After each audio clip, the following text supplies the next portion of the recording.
Hello, folks. I am back with another firearms review, and this time it's on the Sauer P229 Legion. And I should have picked up this firearm some time ago, and a lot of you know this is not a new firearm that or the latest and greatest uh, and that's been out, but I really like this particular firearm. You're going to see more of this firearm because I just did a comparison, did my testing with the CZ75P01, and there are some similarities and some things that might become of interest to you. But for the meantime, let me get back to this. I traded one of my older firearms that you don't really see on the channel, and wasn't getting much use out of, so I decided to trade up for this one. It is a 15 round magazine. It comes with three of these, and I'm going to show clear on this.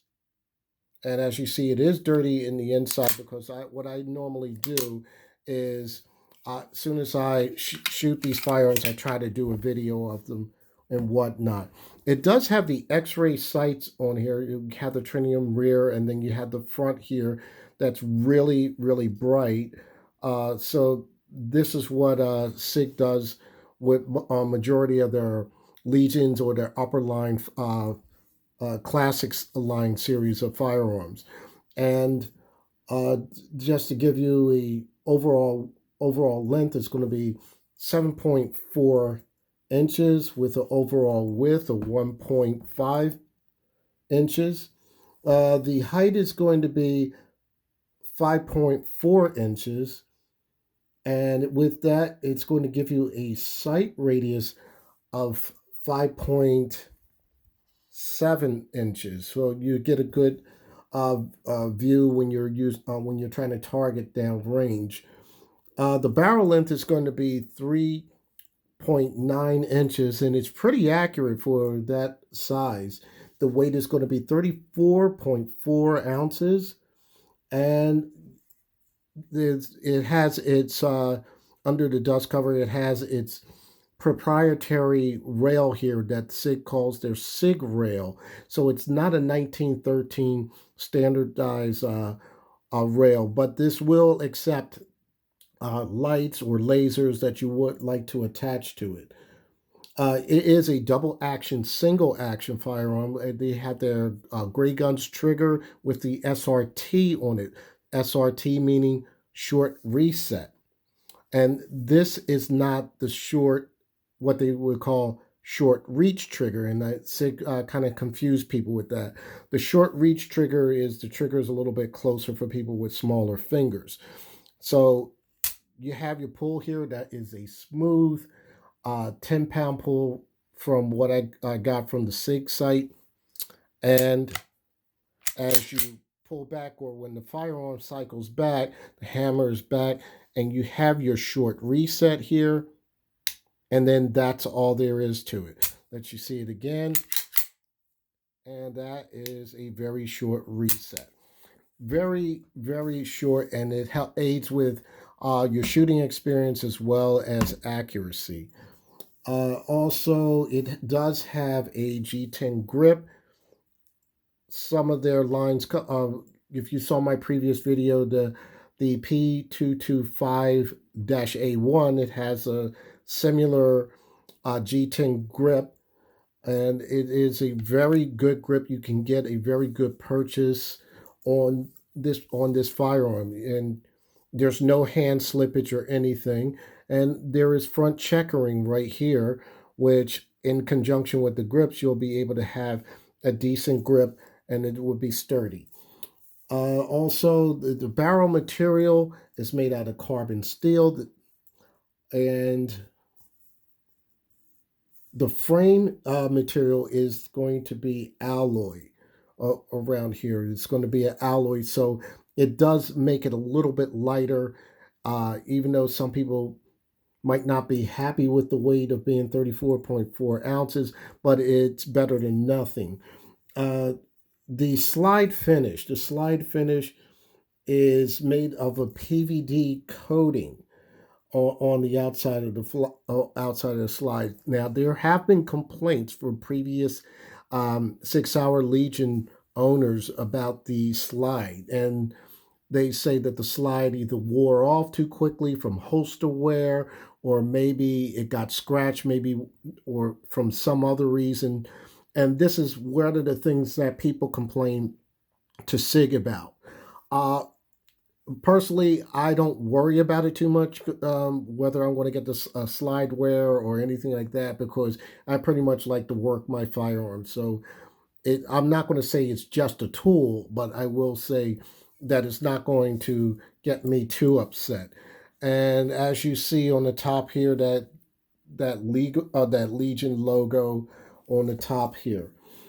And other than that, the slide is it's of stainless construction, but it's the coating that people complain about. Now, the other thing is people also complain about what is the Legion? Is the Legion some type of gimmick or anything like that? And I went through this before, and I'm going to simply answer yes, it is a gimmick. It's a sales gimmick so they can sell a product. And that's what they do to spread a little bit of hype. I don't mind them doing that. I don't have an issue with them doing that.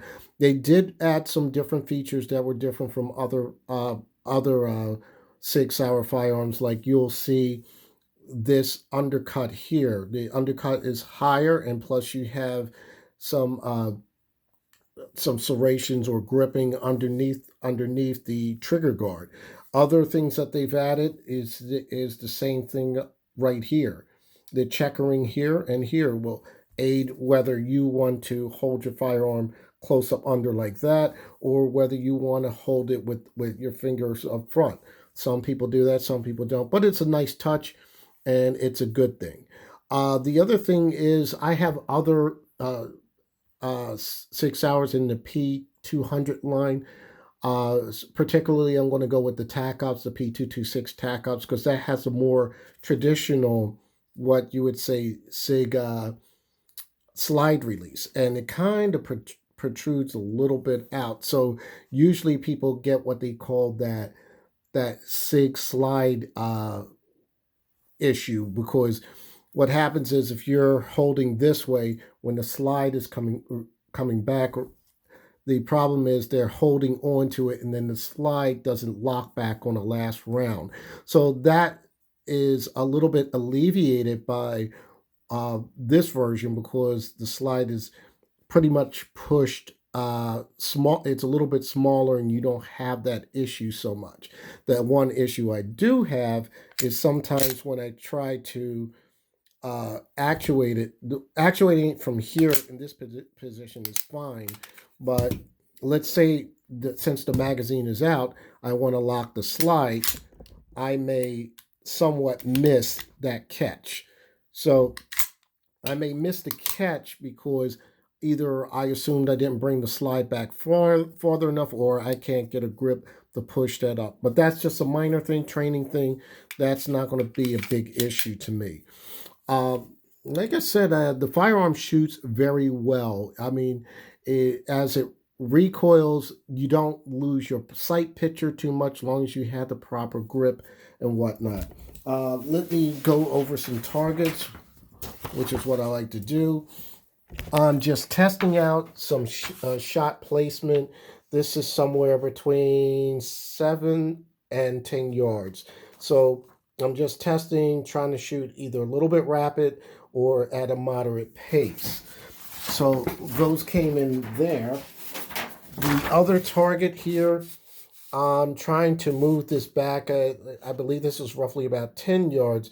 So obviously you could tell that's a double action trigger pull. So I tried to aim that, and usually everybody has that one that goes out.